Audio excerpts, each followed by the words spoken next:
How is everybody doing? Day 4.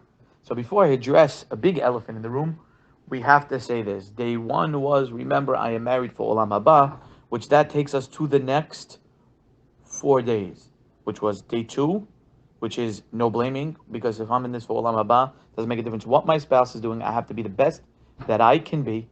That takes us to day 3, which was yesterday's day, which was respect.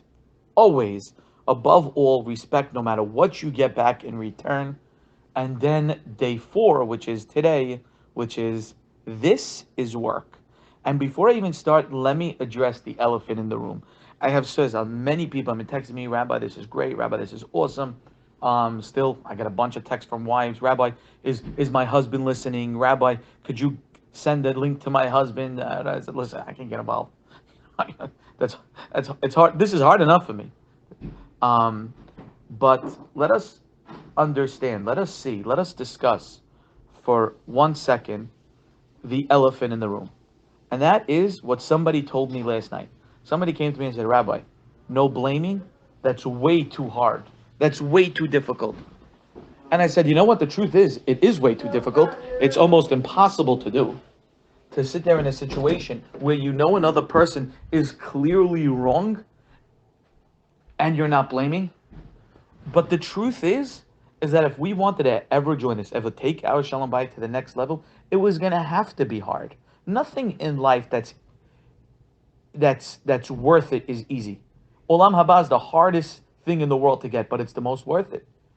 The second thing to me is a good Shalom Bayit, a happy life with your family. That's the second most. That's hard work. That's almost impossible. The third thing maybe to have a good, successful business. Any successful businessman will tell you, look, I don't know what to tell you. It's hard work. It's not easy. You can't do what I do because it's hard. And you go to businessmen who are 65, 70 years old, and they'll look, you don't want to go through what I had to go through when I was 20, 30 to build up this business. Things that are worth it are difficult and hard. And Shalom Bayit is difficult and hard. And I don't think anybody here joined this chat to get some quick shortcuts. If that's the truth, you deep down inside know there's no shortcut to perfection. There's no shortcut to a life of tremendous happiness and closeness, like the Pileo Ed said, ahava, ahava azah, a strong love, an unbreakable love, a love that's not dependent on one thing or another. That's not an easy thing to achieve, and it's not easy, and it's hard. And that brings us to today's lesson, which is this is hard work. This is work. Let me tell you a story. There was a guy once, so he was, when I was a kid, he was an adult.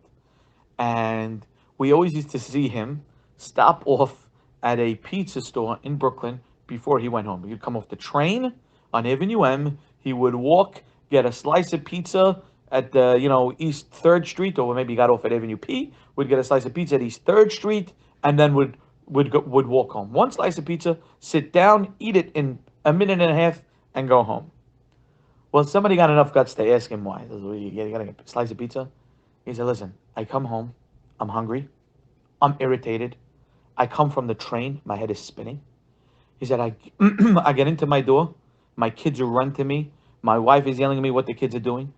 It's the furthest thing from my mind. I want to come home and I want to eat something.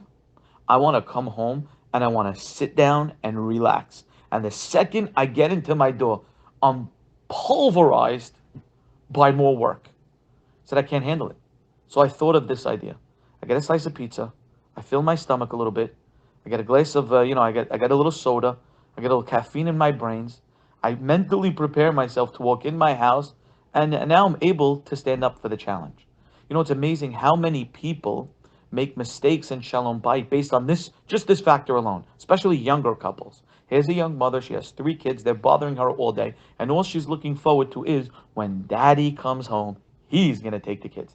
Here's her husband who's sitting in work, and his boss is killing him, and things are hard, and buyers are not buying, and he's looking at a tremendous amount of bills, and the pressure is just too much, too mounting, too hard. He had a rough day fighting with coworkers and everything, and all he wants to do is get in his door and relax. And this wife and this husband are looking for totally opposite things. When he walks in the door, he's looking to relax. When he walks in the door, she's looking to relax and for him to take over. Now those two worlds can't, they collide every night. And what happens is there's this undertone of like saying, you're gonna help me with the kids? Are you gonna help me with the kids? You do nothing. You don't do anything around here. Meanwhile, he's thinking, I do so much around here. What are you crazy? I was in work a whole day, but besides that, even when I come home, I do things. It's not like I don't do anything. But she's looking at it from the perspective of, I want to just relax and chill out, and you're doing nothing, even though he's doing a few things. And he's looking at the few things that he does do as like, this is like, it's like getting water from a stone. This is impossible for me, because he just wanted to relax. Before you get in your doorway, you have to tell yourself, this is work. This is work. Being a good father and being a good husband is work. It's work all the time. It's always going to be hard. Now, for the young couples, I will tell you, as a person who was there and a person, it does get easier. Either you just rise to the challenge, or things just get easier. Just the way life is sometimes. Sometimes things get harder, but in this regard, things do get easier. Your wife calms down, things get a little better. It does get easier, but for now, bite the bullet. And tell yourself when you walk into your door every day, I know that I just came from a hard day of work, but now my job really starts. This is work. Mentally prepare yourself that you're not relaxing when you get home. Have a great Motzei Shabbat. Hi. So today's task of the day, remember day one's task was to make a list of all the things that you need to improve on being a husband. Day two's day two's task was to go apologize to your wife. Day three's task was to show your wife that day tremendous respect, which was today, Friday, which you guys probably listening to this Saturday night. So today's task is going to be, when you walk into your door, make a commitment from now on that when you walk into the door, Billy Nedid, when you walk into the door after a day of work, right before you get to your door and you're ready to turn the knob, or when you get out of the car, you tell yourself, I know the following words. I know I had a hard day at work, but now my job really begins. Say it to yourself and psych yourself out before you get into your door. Make that commitment today. Good luck.